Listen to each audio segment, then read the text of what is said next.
Hey guys, welcome back to the channel. So, for basically every year leading up to sixth grade, I've been in a different school for circumstances that were just completely out of my control.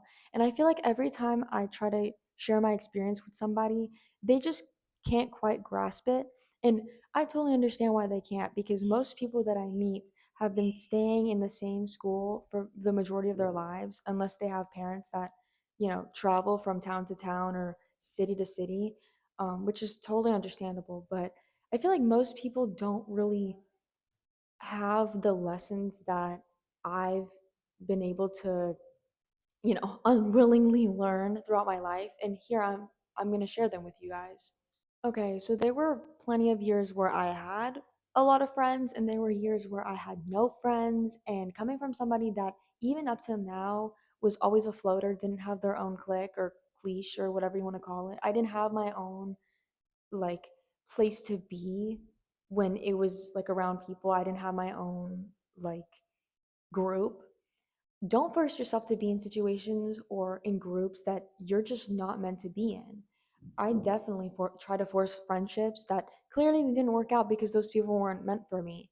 But it's really difficult to fit yourself into a puzzle that you're not shaped for. And so you simply should not do that, because you will lose parts of yourself trying to mold yourself into this specific type of person.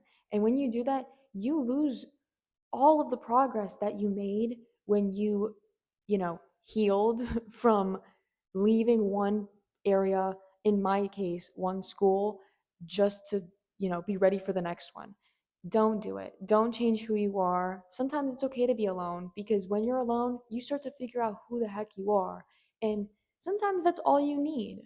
Like, you should set up a year where you're just, trying to figure yourself out, because then that's when you're going to know where you should place yourself, because forcing it will never work. Where I am right now in my life, I'm very grateful for, because, I went from being around people that made me feel, timid and self conscious and just kind of bad about myself, to being somewhere where I am loud and proud, where I don't even care anymore. And coming from somebody that lost that timidness very, very, very late in life, or, late in childhood, I will say that there are people that are not going to like you for so many reasons that don't even make sense. Like, they will not like you for reasons that they love other people.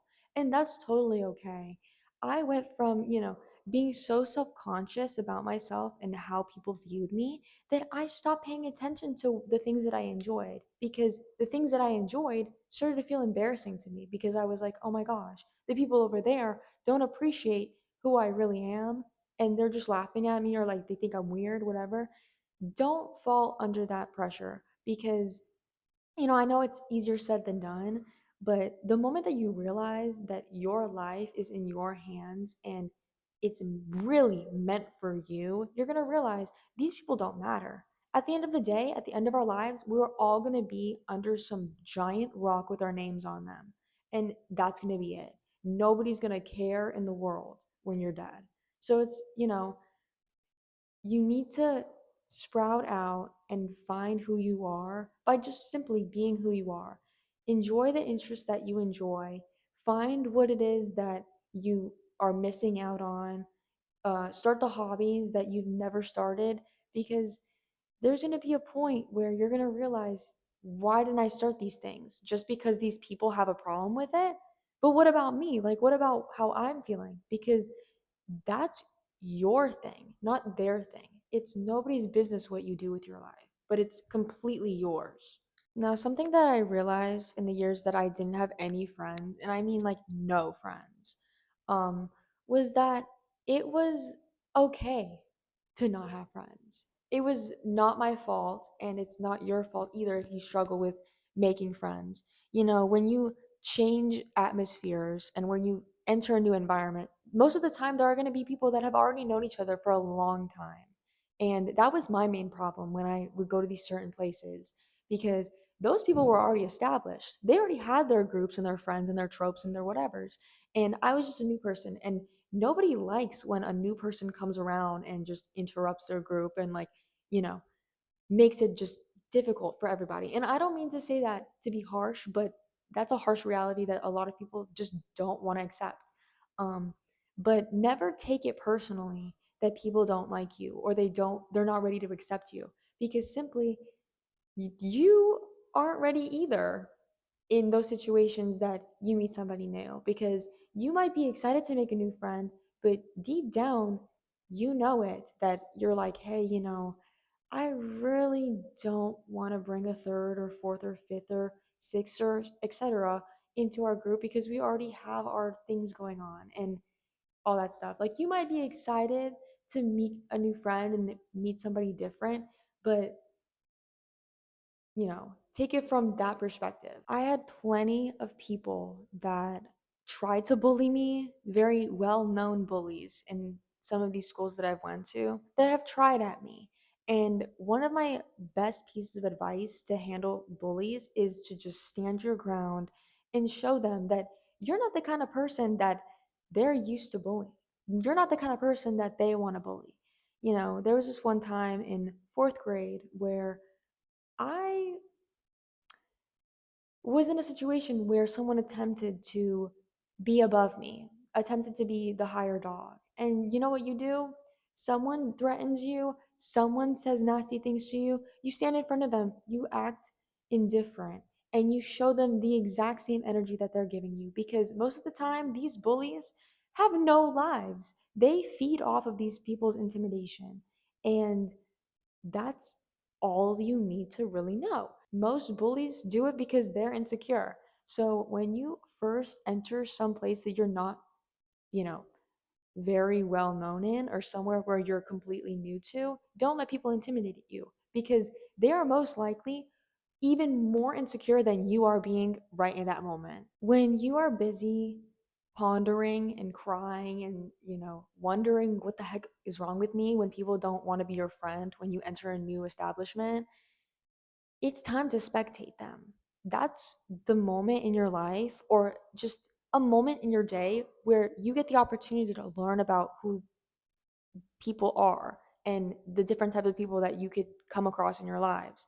Now, when you're in elementary, middle, high, college, all of those things, even when you're out of college and you're pursuing a career that you really enjoy, or even when you're an elderly individual and you live in a senior home or you're just living your best life, um, there are going to be so many people that you come across, and staying close minded to the different types of people that you will come across will definitely affect you for the long run. When you're out, it's so difficult to see everybody in a negative light. And I'm not saying you should do that. But when you're alone, when you have no friends, when you're somewhere where you don't even know a single individual in that entire place, spectate.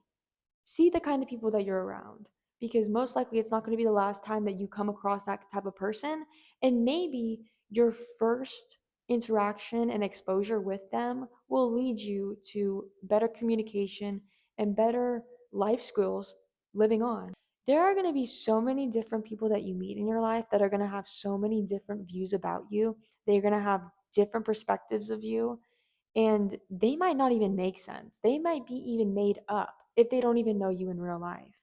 And most people, they make situations up and they make up your personality for you within maybe not even the first time meeting you.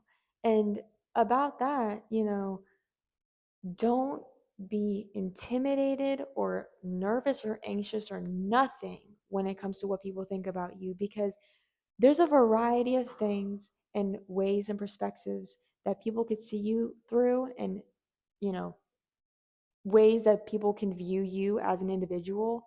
But deep down, the most important perspective is your own because at the end of the day, no matter how much you try to explain yourself to somebody or no matter how much you try to make someone understand you, they never will understand you as much as you do.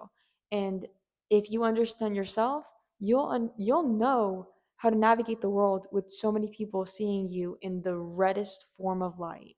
Guys, the last thing I'm going to advise you to do is not listen to anybody that says to hide your feelings or act cold or pretend to be somebody that you're not gonna ever be.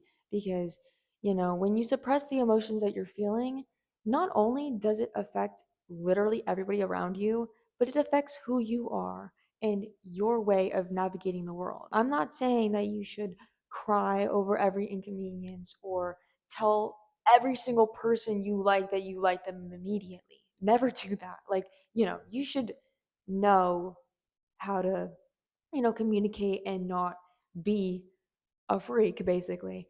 But always be true to who you are. Always feel your emotions to the maximum that they are. Don't make a fool out of yourself, but don't hide away who you are. And don't try to fit in a box that you just aren't meant to be in. Navigate the world through your eyes, not somebody else's. Because frankly, you will be much happier and you'll just, you know, understand how the world works and how to fit yourself in it. Anyways, guys, that's the rest of the video today. If you want more advice, let me know in the comments. Like, subscribe, and hit the bell, and I'll see you in the next one. Bye!